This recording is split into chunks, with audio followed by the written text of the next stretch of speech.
Hi, it's Angie from Sunny Side Up Living Blog. Today I'm sharing 3 ways that you can dry herbs quickly so that you can use them in recipes ASAP. Let's get to it.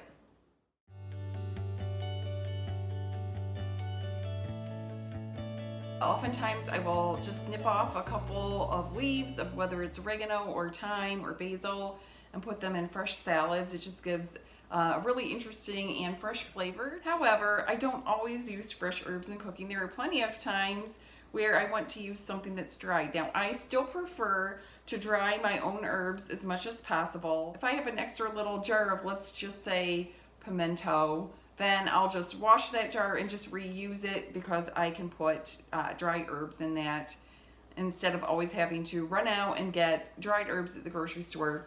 Dried herbs at the grocery store are usually a lot older than you may think. If you ever dry herbs on your own, fresh from your own garden, you will not believe the difference in the taste. It is 100% amazing. So if you've never done it before, today I want to show you a couple ways where you can dry fresh herbs, or if you've even purchased herbs at a grocery store and maybe you bought a package and you used a tiny fraction of it, don't throw those herbs away. I'll show you how you can quickly dry them so that you can use them in other recipes that you're going to be making later. It's just after 10 a.m. here at Sunny Side Up. You can hear the airplanes crossing overhead, you can hear the birds chirping, and I am just out in our flower and herb garden area, and I just wanted to show you guys a couple ways that you can quickly dry fresh herbs so that you can use them in recipes ASAP. So first of all, I wanted to share this thyme plant that we have growing. I can't believe it's actually the end of May and it has already bolted. That means that it has flowered. And unfortunately, this means that any time I try to harvest it, it won't taste quite as flavorful. That doesn't mean you should give up. You can go lower on the plant and just harvest some of these lower leaves down here to dry them out. And actually also once those leaves finish flowering and dry up, then there may be another opportunity to harvest some more thyme later. All right, here is our oregano plant. I like to call this our oregano bush because it is giant. We are very fortunate that we can actually grow oregano really well here in Northwest Ohio. Some of my herbs, basil in particular, they just don't seem to like our climate here, so I grow that inside on my kitchen counter and I do fine with that, but for whatever reason when I put it in the ground it just does not thrive. That will not stop me, however, from trying to use fresh herbs as much as possible. Now you can see on here that this is probably going to flower pretty soon, and so if I want to harvest any fresh herbs, there's nothing like fresh herbs in your cooking.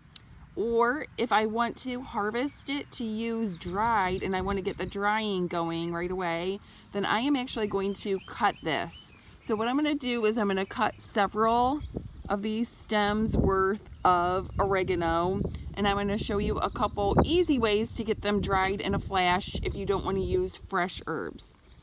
Traditionally, herbs are gathered and they're hung upside down and they're dried over several days.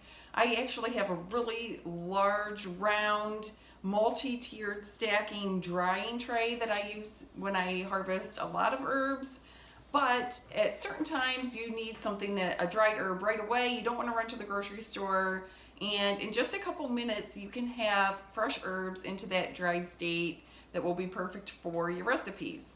I have some oregano here that I've pulled out of my garden. As you can see, it's just about ready to flower, and I want to harvest it before it gets to that flowering stage. If you have oregano or any other herb that you bought at a grocery store, it should not have bolted or flowered. I'm also going to grab a couple leaves of basil, and then I will get to showing you how we're going to dry those. So the first thing that we're going to do is we're going to take our fresh herbs and we're going to put them in a salad spinner, rinse them off. Unless you already have them rinsed from a grocery store and they're ready to go, you can skip that step. If you don't have a salad spinner, no big deal. You can grab a colander, or you can grab something like this mesh strainer where you can put the herbs in the top and just rinse them with water, and then we're gonna let them air dry for a little bit. Take some paper towels from there and just kind of blot them dry. The fastest way to dry your herbs is by taking your herbs and placing them between 2 sheets of paper towels and putting them actually in your microwave. Set the microwave for 30 seconds and then let that cool a little bit. Check them and test them to make sure that that moisture is completely absorbed. The leaves of your herbs should feel a little bit crispy. If you feel any moisture left in the leaves of those herbs, just repeat that process. You may want to adjust the timing a little bit so they're not overdone. The next way to dry your herbs really quickly is by using your air fryer if you have one. Now, I actually use the racks on the air fryer for mine. I use the larger herbs like basil in the air fryer.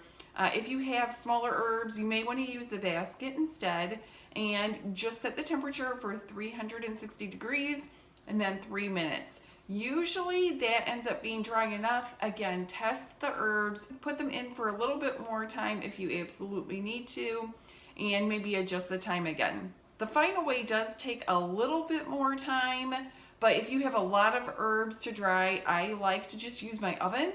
I set the timer for 40 minutes and the temperature to 170. I take the herbs, I put them on a piece of parchment paper on top of a cookie sheet, and I just let those herbs bake for that amount of time, and they usually turn out just perfectly.